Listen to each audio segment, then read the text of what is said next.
Tonight, Clayton Foreman remains behind bars in the Jefferson County Jail. Soon, he'll be transferred to a state prison. We told you Foreman will spend the rest of his life behind bars after he was convicted of capital murder this week in the 1995 killing of Mary Catherine Edwards. Genetic genealogy helped Beaumont police find Foreman nearly 30 years after the crime.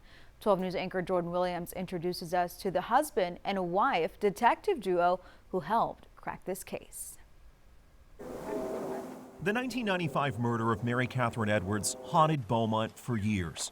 Detective Aaron Llewellyn started researching the case in 2010. Did a bunch of research and created a cold case list, and then we worked some beyond that, had some successes in some other cold cases. That meant digging through crime scene photos and videos and checking into dozens of suspects detectives excluded in the early years. We would go back to them every now and then looking to see if witnesses' stories changed or if science would be able to benefit us. In this case, it was the science. In 2021, police worked with the Texas Rangers to send DNA evidence, including a cutting from this comforter, to a private lab in Houston.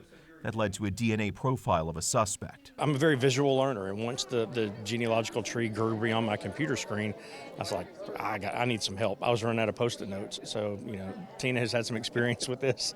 So she's like, move over, Junior, let me help, and the rest is history. Detective Aaron Llewellyn and his wife Tina were hot on the trail. I started working it that night, and I probably had 100 people in the profile the first night. They needed to find the suspect's closest living relative. As I kept working the trees and adding people, I kept seeing her name over and over again. She was Cheryl LaPointe, a genetic genealogist in Louisiana. So then we started researching her, and she ends up being excellent at what she does. I was lucky to be led here. I was absolutely lucky to be led here. LaPointe's father-in-law showed up on the family tree of possible suspects. This works. This works. This is the crime-fighting tool of the future, in my opinion, the genetic genealogy. And it's speaking for the victims who cannot speak for themselves. To go from the tree of 7,400 to two brothers from Beaumont.